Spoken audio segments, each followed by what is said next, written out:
By James Gallagher, Health and Science reporter, BBC News website. Image copyright EGENESIS. The most genetically modified animals in existence have been created to help end a shortage of organs for transplant, say U.S. researchers.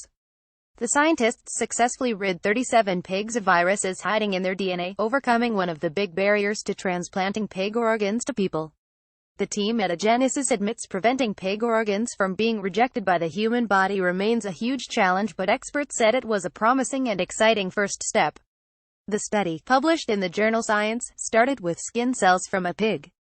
Tests identified 25 PERVs, porcine endogenous retroviruses, hidden in the pig's genetic code. Experiments mixing human and pig cells together showed those viruses could escape to infect human tissues. But the researchers then used the game-changing gene editing technology CRISPR to delete the 25 PERVs. It then took cloning technology, the same used to create Dolly the sheep, to place the genetic material from those cells into a pig's egg and create embryos.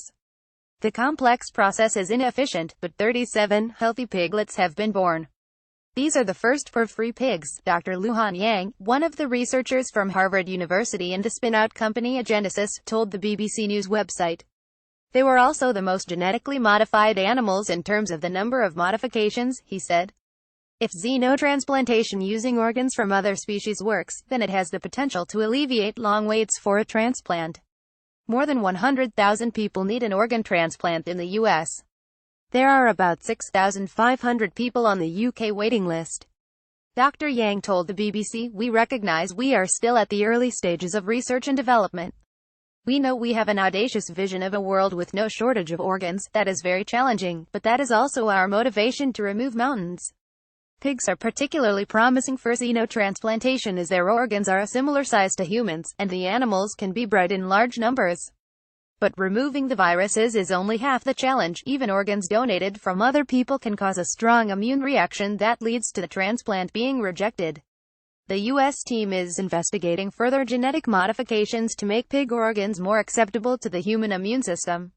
First step. Darren Griffin, a genetics professor at the University of Kent, said this represents a significant step forward towards the possibility of making xenotransplantation a reality. However, there are so many variables, including ethical issues, to resolve before xenotransplantation can take place. Professor Ian McConnell, from the University of Cambridge, said this work provides a promising first step in the development of genetic strategies for creating strains of pigs where the risk of transmission of retroviruses has been eliminated. It remains to be seen whether these results can be translated into a fully safe strategy in organ transplantation. The researchers had to overcome unexpected challenges from performing so much gene editing in one go.